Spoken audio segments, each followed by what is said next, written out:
just curious on that. I'm glad. Another question I had was relating more to like, okay, however I do on this next, not the CBSE. I think I'm gonna do well on the CBSE just because I feel like I'm getting better. I feel like I'm really getting better. But the one I'm taking on Tuesday from the school, is there any score that you think I would like get? Say like, because again, 65 is like passing, but I don't have to pass it again. They said like I can just take it. I don't have to repass. Sure. Is there any score that you'd be like, let's push it back a week? That like, No, I mean, to be honest, for like I said, I think your conversation that you're talking about, I when I tutor somebody or I talk to somebody on an individual level, I get to know them pretty well. Of course, we've been working for a long time. I don't think there's any particular score that I would say, oh, we got to push this test back or anything like that. Um, Barring, right? There's always an if, right?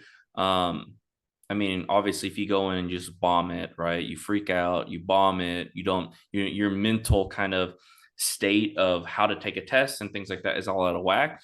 Then it's not more of a content or score standpoint. It's more of the fact that, okay, we gotta figure out, a mental game plan, right? If that happens, right? But there is no score that I would say, oh, you getting a 65 versus a 75 versus 80 versus 70 versus, you know what I mean? I mean, I think that you're ready to take this test, right? But of course, if you come in and you just get like a 40 on it or something really, really bad, then it's not, because I know that you know your material, you know how to take a test and your question strategies are good. So then the question is, okay, so mentally speaking, when you're putting yourself in that situation, why is that happening? So we got to get to the yeah, crux of that. So I I always say also on top of that too, try not to think like that, if that makes sense. Like kind of thinking like, oh, what if, right? There's a lot of what ifs in life in general and also in the medical career. So I always say, having the mentality of, okay, I'm going in, I'm going to do what I've been practicing, right? I feel better, I feel good about this, right? Do question strategies, right? Work through a question, figure out the diagnosis, get the answer, right? Work through your steps, right? Feel confident, right? But not overconfident. Just do exactly the same that you've been doing, right? And then we'll play it kind of after that, right? And so okay. You're right, and it is a bad habit of mine. I mean, not a bad habit, but like it's a habit of mine to just really focus on like what the what ifs are, and that's not necessarily bad in life, but it's more about like in this test. You're right. It's more about just replicating the same thing I've been doing yeah, every day, and it's just another test. Like it's another test that I can just yep, I know my stuff, and I have confidence that I really do know my stuff. I mean, um, I'm not trying to like obviously people in my class have already passed and are doing stuff like that, but I mean I feel like I know my stuff even better than them at yeah, times. yeah, I feel like man, I feel like I'm ready. I feel like I'm ready yeah, for it. And I mean obviously it's 2 weeks from today is when I'll be taking it. yep, So yeah, I mean we'll see again. Tuesdays when I'm taking the CBSE and I feel confident. I feel like I'm gonna go in there, I'm gonna do well.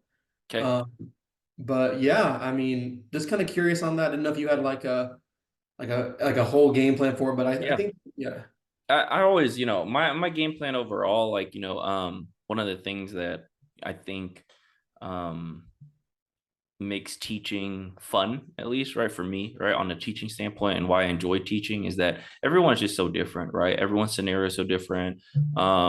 So I try not to, at least as a tutor, right, to have these hard set rules on any one person. Of course, like I said, if you want to talk about general, if this is not just you, right, in mind, if you're talking about general student, then of course, I think a 65 base is a pretty good, it's been shown that statistically your odds of passing, if you consistently get a 65 or above, is very, very high. I think it's like 98% or something like that. Very, very high, right? But that's the thing, right? Learning, tutoring, teaching is so individual between the dynamics of each, student to teacher, right? mhm. Sometimes when I teach someone, they don't respond very well, right? It's, and sometimes I always say, oh, maybe I'm just like, maybe my teaching style doesn't mesh with how they learn, right? So there's multiple variables, but if you're talking about for you, like, this test coming up, I think the main thing is that I would like to see the score represent, right, what I already know that you can do, right? Meaning that can you replicate your, the thought process and, you know, how you think through a question on test day without, you know, maybe being too overconfident, or maybe, you know, or maybe kind of, you know, going away from your test taking strategies or things like that. So I think if you just do everything exactly the same, it should go just fine, and then we're good to proceed. So Cool, cool. I feel like there has been a little difference in that in my, I guess my restudying portion, that I have been really telling myself when I get lost, I don't just freak out. And I didn't freak out then, but I would freak out still a little bit. Right now, I'm like, okay, no, I don't know at all what's happening. Let me just try to get a diagnosis. Okay, I'm going to stick with this diagnosis. And a lot of times I'm right. It's just that, like, for example, I had a question today on Amboss that was like asking about a pseudocyst, a pancreatic pseudocyst, yeah, and like what the tissue is literally made of. I had no idea, but I was yeah, like, I think it's a pancreatic pseudocyst. I don't know if it's a pancreatic pseudocyst, but I think it's pancreatic pseudocyst, and I'll just do like epithelial tissue or something like that. And it yeah, was, no, that's wrong. It's actually granulation tissue. But I was still right about the diagnosis. So it was yeah, like small little details that I'm just adding here and there. yeah. Um, You have but to see it as, you know, I always say when you're reviewing, doing questions, etc., you got to be thinking that the questions that you're doing is not an all or none thing, right? It's like, oh, you know, how much of the question did you get, right? If you got the diagnosis, that's 80-90%, right? You just have to add a little bit extra.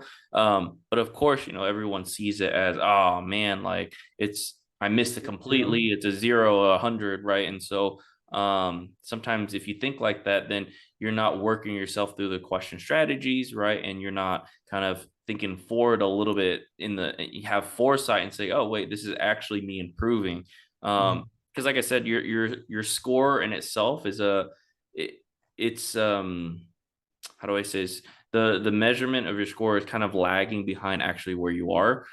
Because like I said, you know, there's multiple things that you have to work through before you get a question right. And so if you're 80% on everything, that means you have a 0, right? You know what I'm trying to say? If yeah, you're yeah. 80% on every question, but you miss every question, then you're set at a 0, right? But when those things start clicking all together, then that's why your score just climbs very, very fast at the end when you get closer to your test, is because as things click together, then now, you know, now 80 becomes, you know, 90 to 100 on every question, right? And so that's why you're getting a lot of questions right.